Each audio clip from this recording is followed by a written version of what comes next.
Hello दोस्तों, स्वागत है आप सभी का आपके अपने यूट्यूब चैनल में। आज हम बात करने वाले हैं कोई भी हमारे पास कॉम्पिटिटिव एग्जाम होता है, चाहे वो पीएनएसटी हो, नीट हो या फिर हमारा एम्स नर्सिंग हो, उसको हम लोग कैसे क्रैक करेंगे। तो चूंकि ये कुछ टॉपर टेक्निक्स हैं जो मैं खुद अपना जो एम्स की तैयारी की और मैंने नीट की, पीएनएसटी की तैयारी की, उसमें मैंने सीखा, तो मैं आप लोगों को बताना चाह रही हूँ। क्योंकि मैंने पीएनएसटी भी क्रैक किया हुआ है और एम्स का जैसा एग्जाम भी हम लोगों ने क्रैक किया हुआ है, तो उसके हिसाब से हम लोग बताएंगे कि कैसे एग्जाम की तैयारी करें। क्योंकि पीएनएसटी का एग्जाम सिर्फ 1 मंथ बाद है, तो उसके लिए ज़्यादा फॉलो होगा। तो सबसे पहले हमें ये पता होना चाहिए, जो भी हम एग्जाम की तैयारी कर रहे हैं उसका सिलेबस बहुत अच्छे से हमको पता होना चाहिए। और सिलेबस पता होने के साथ साथ हमें उस सिलेबस को जल्दी से जल्दी कवर करना है। यानी कि पीएनएसटी का एग्जाम जो है 1 मंथ बाद है, तो हमको मतलब कि 27-28 अगस्त तक अपना सिलेबस कंप्लीट कर लेना है, राइट। 8-9 सितंबर को पीएनएसटी का एग्जाम है, तो उसके लिए हमको कम से कम 27-28 तक पूरा सिलेबस कंप्लीट हो जाना चाहिए। और हमें जो हर दिन क्या करना है ये हमको तय होना चाहिए। हर एक कॉपी लीजिए सोने से पहले, उसमें हर दिन नेक्स्ट डे क्या करना है, अगले दिन क्या करना है, वो एक कॉपी में आप लोग लिख लीजिए। इससे क्या होगा, आपका जो डे है उसमें जो आप गलतियां करोगे वो आप कम करोगे, ऐसा प्रूव किया गया है, राइट। तो और ये भी जो आपका दिन एनालाइज हो जाता है, तो उसमें आपने क्या गलती की उसको भी लिखिए और उसको भी सुधारने की कोशिश कीजिए। मुझे लगता है आप लोग मेरी बात समझ पा रहे होंगे। मैं ये कहना चाह रही हूँ कि हमें हर दिन क्या करना है, उसे एक रात सोने से पहले हमें डायरी में लिखकर सोना है, और जो गलती जो नहीं करना है वो भी लिख लीजिए। और अब अपना सेल्फ स्टडी का टाइम बहुत बढ़ा दो, क्योंकि 1 मंथ है तो सेल्फ स्टडी का टाइम बढ़ा दो।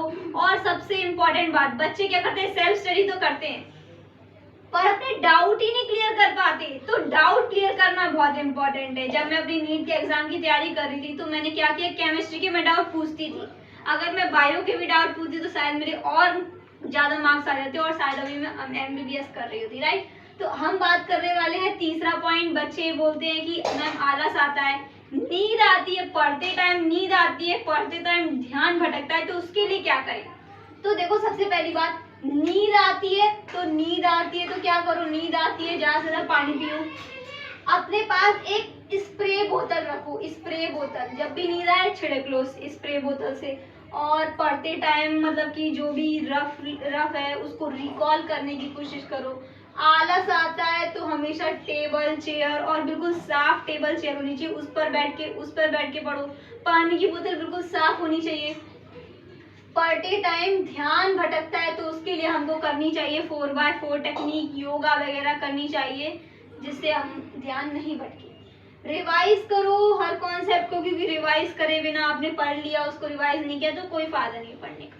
ऐसे बच्चे क्या करते हैं, क्वेश्चन प्रैक्टिस कर लेते, उसका आंसर नहीं चेक करते, ऐसे मैंने बहुत देखा है। तो क्वेश्चन प्रैक्टिस करो तभी करो जब उसका आपके पास आंसर हो, या फिर आंसर मतलब कि, और आंसर हो तो ठीक है, और उसको डिस्कस भी करो अपने जो टीचर हैं पर्सनली, उनके साथ भी डिस्कस करो। ध्यान दो, मतलब कि क्वेश्चन कर रहे हो ना वो ठीक है, लेकिन उसको डिस्कस जितना ज्यादा करोगे ना उतना ज्यादा वो आपको दिमाग में याद रहेगा, और जितना ज्यादा दिमाग में याद रहेगा उतना ज्यादा आप क्वेश्चन कर पाओगे। तो उम्मीद है आप लोग अब डिस्कस जरूर करेंगे। ये जो मैं नोट बता रही हूँ, जो चीजें अच्छी लगी उसे अपनी कॉपी में तुरंत नोट कर लीजिएगा, तभी ये वीडियो फायदा देगा, राइट। तो अब हम बात करने वाले हैं, पढ़ते टाइम हमेशा साफ टेबल चेयर पर बैठेंगे, पानी की बोतल साथ में लेकर बैठेंगे, क्योंकि गर्मी बहुत ही बढ़ गई है। अब एक सब्जेक्ट के लिए, एक टॉपिक के लिए एक ही टीचर को चुनना, ही हमारा मेन इंपॉर्टेंट पॉइंट। जैसे कि केमिस्ट्री पढ़ रहे हो, केमिस्ट्री में फिनॉल की टेस्ट पढ़ रहे हो, राइट। टॉलेंट टेस्ट पढ़ रहे हो, मान लो कि अमोनियम सिल्वर नाइट्रेट का जो विलयन है वो टॉलेंट टेस्ट देता है, उसमें जो सिल्वर होता है +1 आयन में होता है। अब मुझे ये बताओ कि टॉलेंट टेस्ट होता है वो कौन कौन देता है। तो हमारे जितने भी एल्डिहाइड होते हैं वो टॉलेंट टेस्ट देते हैं, लेकिन कीटोने टेस्ट नहीं देते हैं। तो ये हमको पता होना चाहिए। आपने टॉलेंट टेस्ट पढ़ा, लेकिन उसे एक ही टीचर से पढ़ी, अब ये नहीं कि यूट्यूब पे जाके दूसरे का वीडियो देख रहे हैं, ऐसा मत करना। एक ही सब्जेक्ट के लिए, सब्जेक्ट के एक ही टॉपिक के लिए एक ही टीचर को पढ़ना। जैसे कि टॉलेंट टेस्ट आपने मुझसे पढ़ा, तो हमसे ही पढ़िए टॉलेंट टेस्ट के बारे में। और जगह अपना जगह जाएंगे, वहाँ भी वो यही बताएंगे और ज्यादा कुछ एक्स्ट्रा बताए, तो उसमें समय बर्बाद होता है। चूंकि एग्जाम के पॉइंट के लिए इतना ही बताया जाता है, तो एक सब्जेक्ट के लिए एक टीचर को। वक्त है गेट बंद करके पढ़ने का। अगर आपके घर में शोर होता है, बहुत ज़्यादा बच्चे डिस्टर्ब करते हैं, तो गेट बंद कर लो, शांति से पढ़ो। कूलर चालू कर लो तो और आवाज़ नहीं आएगी। या फिर ये नहीं कर सकते हो तो सबसे बेस्ट है लाइब्रेरी ज्वाइन कर लो।